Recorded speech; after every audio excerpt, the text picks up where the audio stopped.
이번 시간 여러분들 이제 중세 고려부터 한번 시작해 보도록 하겠습니다. 항상 여러분들 제가 이야기했지만 큰 숲을 먼저 그리고 그 다음에 나무를 봐야 된다라고 생각했습니다.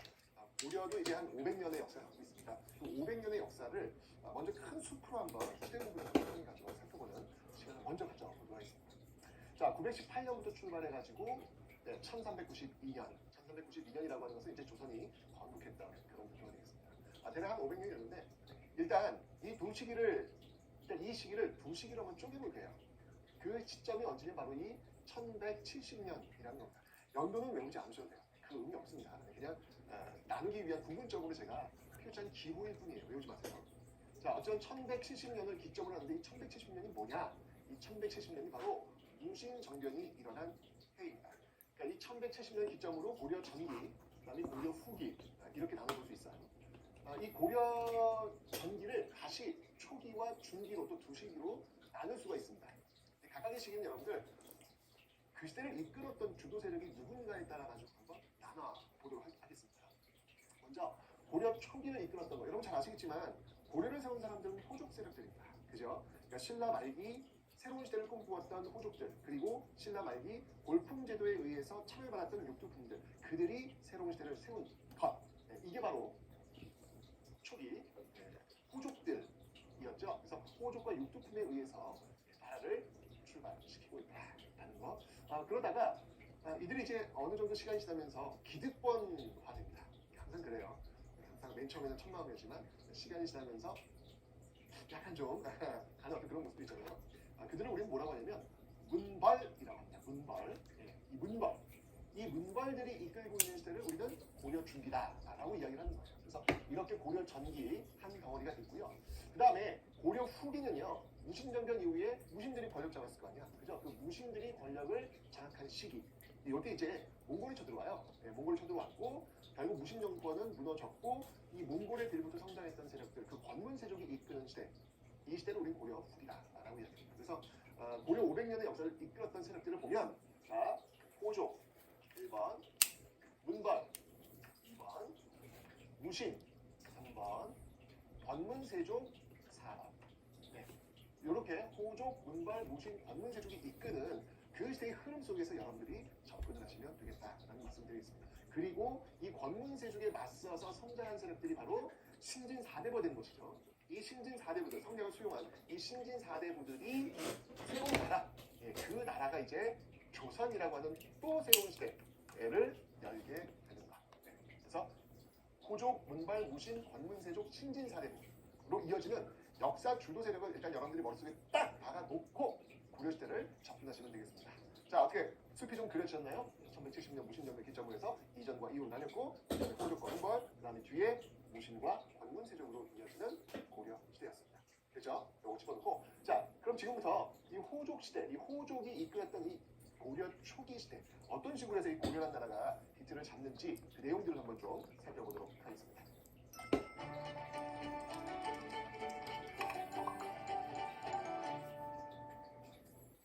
자, 먼저 왕들을 한번 살펴봐야 되겠죠? 자, 고려.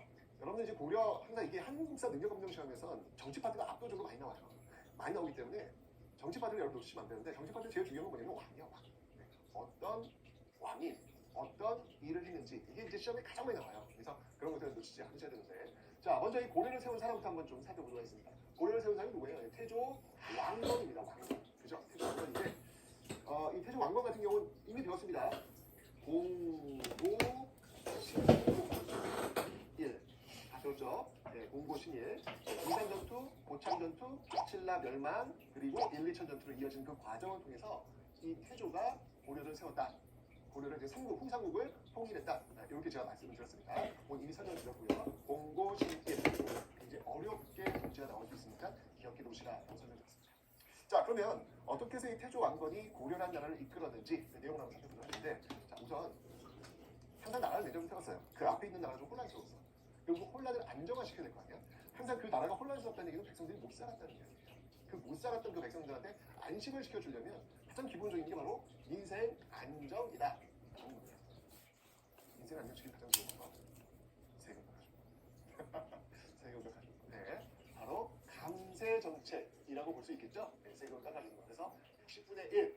거의 감세라기보다는 그 후삼국 시대에 워낙 이 세금을 뜯어가는 것들이 비정상적인 모습이었어요. 이거를 정상화시켰다라고 보는 게 좀 더 적합하지 않을까라는 생각이 드는데 어쨌든 당대 사는 사람들한테는 뭐 예전에 비해서 세금을 적게 내는 거니까 감세라고 인식할 수 있겠죠. 감세 정책이 있었고요. 그 다음에 흑창이라는 것을 설치합니다. 흑창.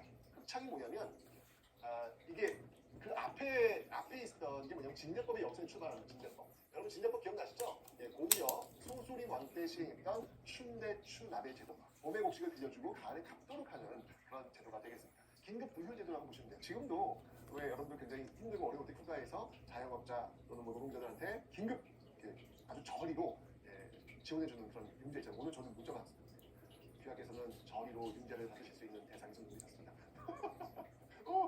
네, 그런 걸 의도하는 것이죠. 그래서 흑창 이런 게 있고요. 그다음에 이제 흑창이 나중에 이제 의창, 뭐 상평창, 상해창 뭐 이런 식으로 이제 흘러가는 거예요. 이제 의창 같은 경우는 이제 고려 성종 때, 이건 고려 성종 때 배울 겁니다. 고려 성종 때 이제 이렇게 나오게 되는데 어쨌건 이 역사의 어떤 그 중간 지점에 있는 게 바로 이제 태조 관건이다라는 것이죠. 흑창이라는 설치를 했다라고 봐주시면 되고요. 그다음에 이제 민생 안정은 이제 이 정도 이렇게 감세 정책을 통해서 그다음에 이제 배고플 때 생존할 수 있는 그런 방법들을 제시해 주는 그런 방식들을 통해 가지고 민생 안정을 했고 그다음에 이제 호족 정책이에요. 호족 정책. 자, 이 호족 정책은 뭐냐면 일단 이 고려란 나라는 호족들에 의해서 세워진 나라입니다. 왕건도 역시 마찬가지로 호족 중에 한 명이었어요. 그래서 호족 연합 정책에 의해서 세워진 그런 나라였기 때문에 아무래도 이 호족들의 눈치를 볼 수밖에 없는 거야. 자, 그래서 동그라미는 뭐냐면요. 당근과 채찍. 예, 당근에 해당하는 것이고 X는 뭐냐면 채찍, 견제야. 당근은 좀 호족도 어렵도 해주는 거고 그리고 X는 뭐냐면 긴장시키는 것이죠. 이런 것들을 적절히 취하면서 호족들과 밀당을 하는 거예요. 자, 먼저 당근 정책에 뭐가 있냐면요. 뭐니 해도 그들과 하나가 되는 제일 좋은 방법은 결혼입니다. 태조 왕건의 부인은 무려 29명. 부인이 29명. 와, 하루에 한 명씩만 만나도 한 달이 걸립니다. 엄청나죠? 그리고 여기서 태어난 자식들 여러분 느끼지 않습니까? 이거 태조 왕건 때는 모르겠는데 태조 왕건 죽고 나서는 서로 왕이 되겠다고 싸우지 않을까? 느낌 딱 오는데 이거 지금 봤어? 그죠?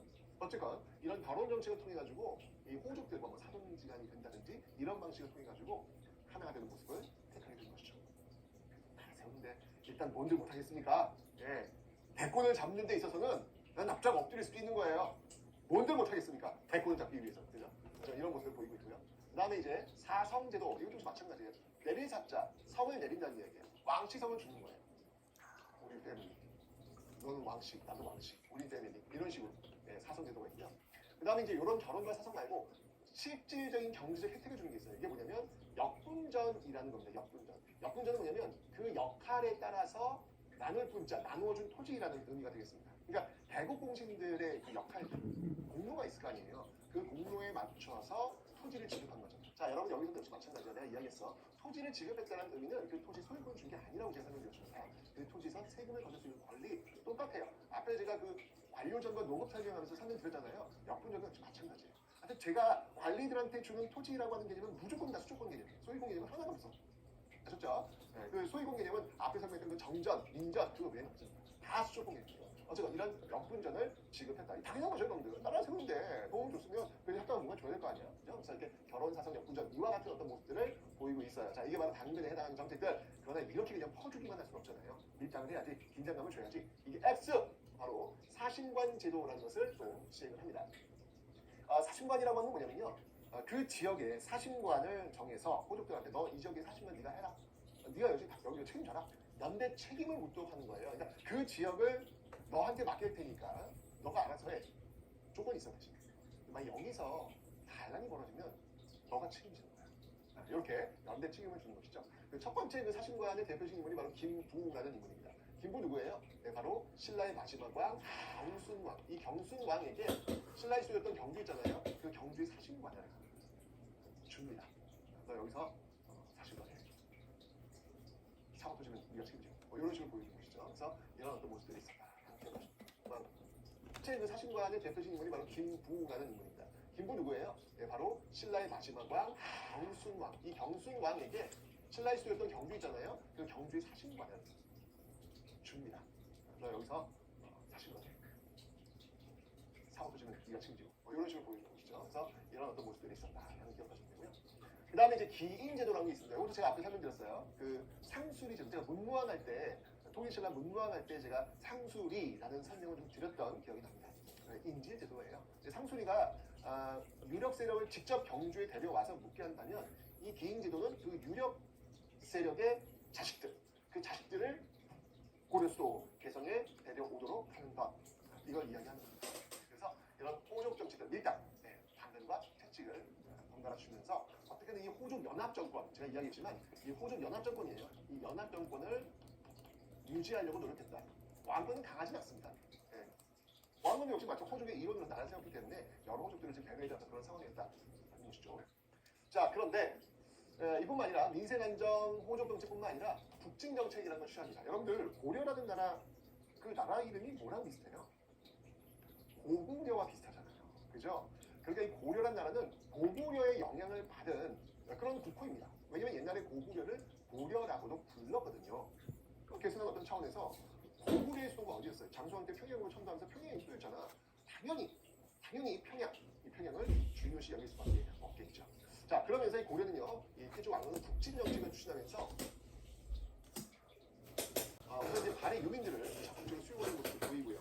발해는 이제 고구려 후손들이 세운 나라이기 때문에 그 고구려 후손들이 세운 이 발해를 고구려를 계승한 고려가 당연히 흡수한다. 이런 어떤 정신 속에서 발해 유민들을 적극적으로 수용하고 있고요. 그 다음에 서경을 중시합니다. 서경은 제가 아까 설명드린 바로 평양이 되는 거예요. 계속해서 이 북쪽으로 고구려 영토이고 다시 한번 포함해서 북쪽으로 올라가는 어떤 그런 모습들. 그래서 영토를 어디가 되는 청천강에서 영흥 지역까지 영토를 넓히는 그런 모습들을 보이고 있다라는 거. 이게 바로 이제 민생안정, 호족과의 밀당, 그다음에 북진 정책, 이게 태조 왕건의 대표적인 정책들이라고 저는 나라를 처음 세우고 어떻게든 안정화를 시켜야 되겠다라는 어떤 의지가 지금 이렇게 보이고 있는 것이죠. 그리고 이제 그가 남긴 저서들을 보면요, 그 당시 만들어진 책들을 보면은 정계라든지 계백요서라든지 이게 뭐냐면 걱정이에요, 걱정. 내가 지금 이게 나라를 세웠는데 내가 이게 죽어서도 이게 좀 잘 운영이 될까에 대한 그런 걱정이 분명히 있을 거 아니에요. 그래서 어떤 그 시스템을 좀 정비하는 그런 책들을 좀 이 당대에 많이 쓰고 있습니다. 그래서 태조 왕건 때 정계, 계백요서, 관리들이 해야 될 일, 시스템이 갑자기 만들어져야 될 일들, 이런 것들을 지금 적은 책들이에요. 근데 이것도 한심해야 됩니다. 유언을 합니다. 그 유언이 뭐냐면 바로 훈요 10조라는 거예요. 그러니까 바로 태조 왕건도 지금 이게 호족들과의 결혼정책 사성제도에 의해서 호족들의 힘들이 지금 너무 세졌다는 걸 알아. 게다가 부인이 29이야. 거기서 나온 자식들 존나 너. 야, 이거 내가 죽으면 이거 서로 왕들이 싸울 텐데. 내가 정말 이 간이며 쓸기면 다 내놓고 세운 나라 이 고렸네. 내가 죽으면 이게 무너지는 거 아니야? 걱정이 있겠죠. 그래서 훈요 10조, 유언이죠. 유언 비슷한 것을 남겨놓습니다. 그래서 왕이 계승은 누가 해라, 뭐 이런 것들, 어떤 원칙에 의해서 해라, 뭐 이런 것들을 다 적어놓은 내용들이 훈요 10조에 적혀있다라는 거 좀 있습니다. 자, 여기 이제 태조 왕건이에요. 어쨌건 고려란 나라가 그 앞에 있던 시대와 다른 이유는 뭐냐면, 왜 중세라고 하냐면, 고대는 폐쇄적 신분제, 대표적인 골품제죠. 그죠? 여기에 의해서 움직였다면 고려는 그 폐쇄적 신분제보다 좀 더 열려있는, 좀 더 실력이 인정되는 그런 시대로 전환되는 거예요. 그래서 이 고려라고 하는 시대를 고대, 이 범주에 묶어두는 것이 아니라 고려와는 전혀 다른 중세의 범주에 묶어두는 겁니다. 자, 무슨 말이냐면 여러분들, 역사는 발전한다는 거예요. 역사는 발전하는데 그 발전의 근거가 뭐냐는 얘기죠. 그 근거는 뭐냐면 바로 자유입니다. 인간의 자유. 내가 하고 싶은 것을 할 수 있는 범위의 폭, 이게 얼마나 늘어났느냐에 따라 가지고 역사가 발전한다고 볼 수 있는데, 일반적으로 역사는 여러분 계속해서 인간의 자유가 확대되는 방향으로 나아가고 있었죠. 그게 이 태조 왕건이 살았던 이 고려라는 나라가 그 앞에 있던 시대보다 질적으로 달라졌기 때문에 중세라고 하는 좀 더 발전된 개념의 시대로 규정을 하고 있다라는 거. 이게 바로 이제 중세 고려의 태조 왕건의 어떻게 보면 역할이라고 볼 수 있겠죠. 그러니까 새로운 시대를 연 거니까. 좋습니다. 자, 그런데 이제 태조 왕건이 죽었어. 사람은 영원하지 않습니다. 언제나 죽습니다. 자, 이러니 역시 태조 왕건의 걱정대로 아들들이 너무 많아. 아들 서로 왕이 되겠다고 싸울 수밖에 없잖아요, 이게. 왜냐면 그 아들이 싸운 게 아니라 그 아들은 곧 그 호족들 집안을 대표하고 있기 때문에 권력을 잡고 싶어 하는 거죠. 그러면서 결국 이렇게 지금 고려 태조 왕건도 잘 나가던 고려가 휘청냅니다. 휘청냅니다. 이 대표적인 그 과정 속에 나온 게 바로 왕주의 난. 왕이 되겠다고 싸우면 이 왕규의 난을 겪으면서 난, 왕이 되겠다고 싸우는 이 왕규의 난을 겪으면서 왕에 올랐던 왕이 죽임을 당하고 내쳐지는 이런 모습들이 반복되는 것이죠. 자, 그런 과정에서 광종이라고 하는 인물이 등장합니다. 자, 이제 우리는 광종을 좀 주목할 필요가 있습니다. 항상 능력검정 시험에서 제일 시험이 많이 나오는 왕. 고려 시대하면 고려 전기의 광종, 제일 시험이 많이 나와요. 고려 후기의 공민왕. 그러니까 이 광종과 공민왕은 정말 시험에 너무 많이 나오는 사람이에요. 그래서 꼭 주목해 주셔야 되겠습니다. 근데 왜 광종이 중요할까? 이유는 간단해요. 사실 그 앞에 있던 태조 왕건, 호족 연합 정권에 의해 가지고 굉장히 왕권이 미약했잖아. 이것을 왕권 강화로 돌려놓았던 인물이 바로 광종입니다. 서로 왕이 되겠다고 막 싸우는 과정 속에서 왕권은 지금 막 무너지고 있는데 그것을 다시 왕권 강화로 만들어 놓았던 인물이 바로 광종이다. 되게 무서운 사람이에요. 그 광종도 아는 거죠. 내가 이걸 자칫 잘못하면 호족들에 의해서 죽임을 당할 수 있다는 것을 아는 것이죠. 그래서 집권하고 나서 7년 동안 아무것도 안 해요. 그냥 책만 봅니다. 그냥 호족들이 하라는 대로 그렇게 하시고 이렇게 보면서 되게 힘없는, 약해 보이는 이런 모습들을 일부러 지은 것은 아닐까라는 그런 생각이 듭니다. 근데 그가 읽었던 책이 뭐냐면 이 당태종, 이 중국의 어떤 그 역사인데 이 정관정료라는 게 있어요. 이게 정관정료가 뭐냐면 정치인이 해야 되는 방법, 정치를 하는 방법, 어떻게 보면 정치학이라고 볼 수 있어요. 이걸 끊임없이 연구를 7년간 하는 것이죠. 그래서 어찌 본다면 아까 제가 앞에서 이야기했던 저의 비전을 제가 공유를 했었는데 광종 나름대로의 그 비전을 7년 동안 계속해서 연구하는 수단입니다. 그러면서 7년이 지나고 호족들이 어느 정도 이 광종에 대해서 의심을 좀 이렇게 내려놓은 그 시점이 되었을 때 본격적으로 이 광종은 개혁의 복비를 추게 됩니다. 그 첫 번째 신호탄이 뭐냐면요, 바로 노비 안건법이라는 거예요. 너무 중요합니다. 노비 안건법이라고 하는 건 뭐냐면 노비들을 안검하는 거예요. 자세히 들여다보면서 검사하는 거예요. 무슨 말이냐면 여러분들 이 후삼국 시대에 호족들이 자신들의 어떤 세력을 확보하기 위해서 군사력을 가지고 있었을 거 아니에요. 그죠? 그 군사력은 어디서 나오고 있어? 장사람도 있고. 그리고 노비들 이런 사람들도 이제 군사력을 전환될 수 있잖아요. 내가 운영할 수 있는 사람들이 돼야 되니까. 근데 그 노비들을 잘 보니까 이 후삼국의 그 혼란한 시대 때 일반 백성들 먹고 살기 힘든 거야. 먹고 살기 힘드니까 결국 저는 그냥 노비가 될래요. 저 그냥 먹이만 주세요. 이렇게 의탁했던 사람도 있을 거 아니에요. 불법적으로 노비가 된 사람들, 그 사람들을 조사해가지고 안검해가지고 다시 양인으로 돌려놓는 거예요. 일반 백성, 일반 농민으로 돌려놓는 것이죠. 자, 이게 어떤 의미가 있냐면 일반 양인으로 돌려놓는다는 게 뭐냐면 일반 양인은요 바로 국가에 세금도 내고 국가를 위해서 조세, 농담력 이걸 다 하는 사람들이잖아요. 근데 노비는 어떤 사람이냐면 노비는 바로 자신의 주인, 여기 호족이 되겠죠. 이 호족을 위해서 모든 것들을 다 해야 되는 사람들이에요. 그러니까 이 노비를 호족에서 떨어뜨리는 거예요. 국가적으로 돌려놓는 것이지, 원위치를 돌려놓는 것이지. 이렇게 되면 노비 안건법을 시행하면 호족들의 힘, 특히 군사력은 약화될까 강화될까? 그걸 노립니다. 그래서 이 노비를 양인으로 돌려놓겠다. 명분은 좋잖아. 국가 재정 확보를 위해서. 왜냐면 이 노비들은 국가에다 세금 내는 사람이 아니거든. 하지만 양인들은 국가에 세금을 내는 사람들이거든. 국가 재정 확보를 위해서. 명분은 좋잖아. 노비 안건법을 시행한 거야.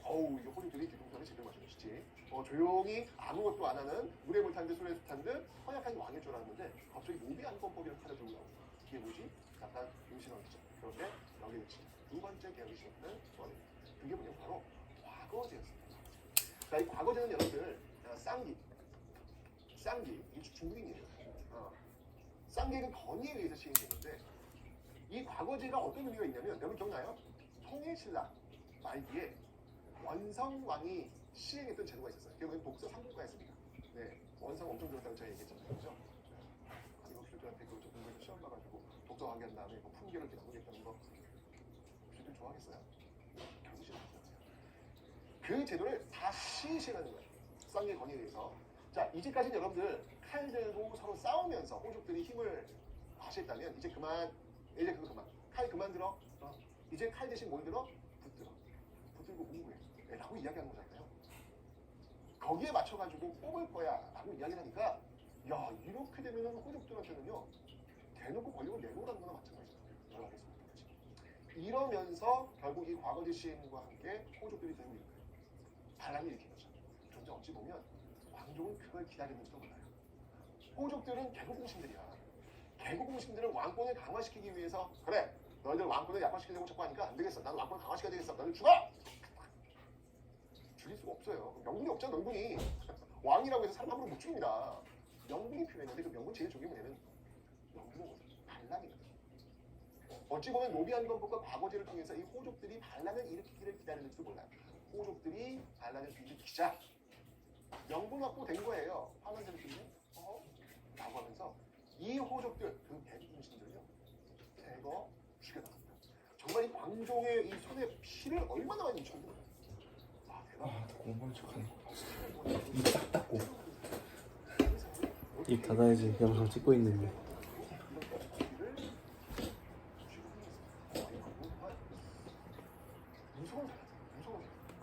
자 이렇게 되면서 여러분들 이 신하들을요 서열을 쭉 시킵니다. 왕을 중심으로 쭉 야 너 유니폼 너 빨간색 너 파란색 너 이런 식으로 쭉 이거는 왕을 중심으로 해서 신하들과의 서열을 명확히 하기 위한 그런 모습이죠. 공주로 왕을 그러면서 선포하죠. 친제 건원 나는 황제라 그리고 건원 연호 쓰겠다. 그래서 여러분 기억나죠? 광개토태왕의 연호 영락 업보한테 연호 건원 건원 그죠? 그런 연호들이 있잖아요. 그리고 아래도 이제 뭐 인안 대흥 건흥 연호 있잖아요. 오히려 광종 역시 연호를 씁니다. 광덕 준풍 광덕 준풍과 같은 이 연호를 쓴다. 이건 뭐냐면 내가 짱이라는 거예요. 이제까지 태조 왕건은 절대 할 수 없었던 이 친제 건원의 모습을 광종은 해준 겁니다. 어떻게? 그래 피를 묻히면서 여러분 이 모습이 묘하게 오버랩이 좀 없는 조선세운 태조 이성계 정도전과 함께 세웠잖아요. 왕권이 강하지 않았어요. 정도전이 모든 걸 다 주랑타락했죠. 그 빌정은 아들 이방원. 이방원이 뭐 정도전 다 죽여내잖아요. 얼마나 많은 사람들 왕자 전통해 가지고 왕권을 강화했던 이방원이 얼마나 사람들 많이 죽여요. 그러면서 왕권을 강화시키고 그 피해 수청의 결과 그 피를 세종에게 연결해 주죠. 그럼 세종시대 연결해 주죠. 마찬가지죠. 이렇게 광종이 정말 그 강력한 개혁 정책을 통해 가지고 호족들을 제거하면서 이제 왕권이 안정화되는 모습들로 가게 되는 거죠. 그래서 경종 때가 되면 여러분들 처음으로 전시권하는 것이 행해요. 그러니까 보세요. 태조 왕건 때 역분전이었잖아. 역분전. 관리들한테 주고 죽은 대가가 역분전이라는 도전인데 역분전을 왜 준다고 했지? 개국 공신들도 얼마나 역할을 많이 너 얼마나 잘 싸웠어? 어디 이겼어? 여기에 따라서 나중에 역분전이었잖아. 그죠? 그런데 전시관은 뭐예요? 전시관은 과에 따라서 너 등급에 따라서 전지와 시지를 나누어 주는 거예요. 이거는 뭐냐면 쉽게 얘기하면 공무원 시스템이 이제 자리를 잡았다는 걸 의미하는 거야. 옛날처럼 칼질을 막 해가지고 권력을 장악했던 호족들한테 주는 게 아니라 이제 전시권이라는 얘기는 뭐냐면 왕을 정점으로 하고 있는 시스템이 정비가 되었음을 의미하는 것이죠. 개국 초에는 역분전이었지만 이제는 시간이 흘렀기 때문에 이제는 시스템에 의해서 월급 줄 거야 라고 하는 전시권화 그래서 도입이 된 거예요. 뭐 역분전이나 전시권은 모두 다 그 지역에 세금을 거둘 수 있는 권리, 수조권에 기반한 건 맞지만 왜 줬느냐? 때에 따라서 좀 다르다는 얘기죠. 결국은 여기는 후광에서 일을 했으니까 당연하죠. 그죠? 그래서 시정이라고 하는 건 뭐냐면 처음으로 정한 전직과 과에 따라 가지고 전지는 뭐냐면요. 이거는 돌려주는 거겠지. 시지는 뭐냐면 사내주는 거예요. 임야. 토지, 다시 한번 얘기해. 토지 소유권 주는 거 아니야. 그 토지에서 나오는 세금을 거둘 수 있는 거, 국가 대신 거둘 수 있는 걸 주는 거예요. 시지는 뭐냐면 왜 사내 줬을까? 그 당시 연료가 필요해요. 땡깡. 사내 준 거는 땡깡 가져가. 그래서 전지와 시지를 과에 따라서 급에 따라 지금도 왜 공무원 9급, 8급, 7급 이렇게 나눠져 있거든요. 급수에 따라 가지고 나눠주시 이렇게 종료 때 그러니까 이 광종 때 이 피해 수척에 의해서 호족들을 쭉 말하는 애들은 제거해놓고 말 잘 듣는 호족들 그 자손들만 서열을 만들어 놓고 거기에 따라서 월급을 주는 거죠. 네, 이런 것들이 지금 보이게 됩니다. 자 이런 과정을 거치다가 이제 드디어 이제 안정화되는 시대로 접어들게 되는데 자 그때가 언제냐 보도록 하겠습니다. 그때가 바로 성종이 되겠습니다. 성종 시대가 되겠습니다. 여러 개 경종시대가 와가지고 성종 시대가 되겠습니다. 여러분 성종이라고 하는 이 묘공은요 기본적으로 그 시대를 가장 안정화시켰던 시스템을 다 정비시켰던 그 사람에게 내리는 요거예요. 죽고 나서 이제 죽는 이름이잖아요. 그죠? 조선 성종도 마찬가지예요. 여러분 사실은 세종대왕이 이제 후민정음 창작을 한 일이 워낙 많지만 실제로 이 조선 500년의 역사의 시스템을 정비했던 왕은 성종입니다. 왜냐면 성종 때 경국대전이 완성되잖아요. 조선의 그 법치 체계가 완성이 된다는 거죠. 그렇게 시스템을 다 정비했고 안정화를 누렸을 때 주는 이름이 성종이에요. 성종. 그러니까 여기 고려 성종도 그렇게 그림을 그리면 되는 거예요. 성종 때가 되어서야 비로소 이제 고려 시스템이 정비가 됩니다. 그 앞에 광주의 피해 수첩을 거치면서 나오는 것이지. 그지? 자, 특히 이 성종 때 이렇게 시스템을 정비하는 데 그 도움을 줬던 인물이 누구냐면 바로 유학자 최승로라는 인물이 되겠습니다. 이 최승로가 시무책, 일을 하는 데 있어가지고 28개 대여관을 제시하는 거예요. 28조를 보니까 이런 내용들이 있습니다. 이 최승로는 누구냐면 율두프 최씨. 어디 최씨? 우리 할아버지예요. 연결되잖아. 최치원. 최치원의 후손이에요. 이렇게 연결되는 거예요. 근데 여러분 보세요. 최치원도 분명히 진성여왕에게 시무책을 올렸어요. 신라 말기에. 그죠? 그런데 이때 최치원의 시무책은 받아들여지지 않아요. 그런데 이제 이건 신라 시대였고 고려 시대로 왔단 말이야. 고려 시대로 오니까 이 최승로가 건의를 했다고 성종한테 시무책 28조항을. 이건 받아들여지는 거예요. 자, 왜 이 시대가 고대고 왜 이 시대가 중세인지를 이런 데서도 알 수 있는 거예요. 이 당시에는 골품에 의해서 경주 김씨들 그들이 다 모든 것들을 주도하는 어떤 그런 모습들이었다면 이제 이 시대는 왕씨뿐만 아니라 최씨뿐만 아니라 김씨뿐만 아니라 폐쇄적인 골품제 사회가 아닌 좀 더 열려있는 사회, 그 사회를 운영하는 세력들이 좀 더 다양화된 시대로 접어들었음을 의미하기 때문에 우리는 이 시대를 중세라고 부르는 겁니다. 다른 거예요. 여기서 단점이 보여지고 있는 것이죠. 그래서 시무 28조를 올렸는데 유학자입니다. 유학자. 성종에게 올린 그 여러 제안들 중에서 대표적인 뭐냐면 외관을 파견하소서라는 말이 있어요. 외관. 이 외관이 뭐냐면 바깥 외자예요. 바깥을 관리하는 관리, 바로 지방관리입니다. 지방. 외관을 파견하소서. 그러니까 이게 뭐냐면 보세요. 각 지역에 또아리를 틀고 있었던 세력들이 누구야? 고려시대 때. 그게 호족이라고요. 근데 그 호족들이 광종의 수청 자금에 의해서 제거되었어요. 각 지역이 지금 비어 있을 거 아니에요. 그 세력들.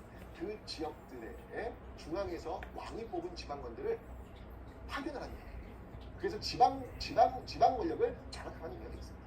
그러니까 이게 이제 광종의 수청 자금이 있었기 때문에 이런 것들이 가능해진 거죠. 그래서 외관을 파견하셔서 지방관을 파견하셔서 이런 권리를 하는 거죠. 그래서 지방 12개 지방에 12모 12개 지방에 부목, 분현 뭐 이렇게 단위가 있어요. 지금도 왜 뭐 동, 무슨 동, 뭐 면, 면동 뭐 이런 게 있잖아요. 그 당시에 있는 거예요. 12개 어떤 그 지방에 지방관을 파견하게 됩니다. 12목. 물론 이제 이 12목은 나중에 이제 아직은 지금 5도 양기가 정비가 안 됐거든. 이제 나중에 이제 5도 양기로 바뀌게 될 거지만 그 전단 이제 12개 12목의 지방관을 파견합니다.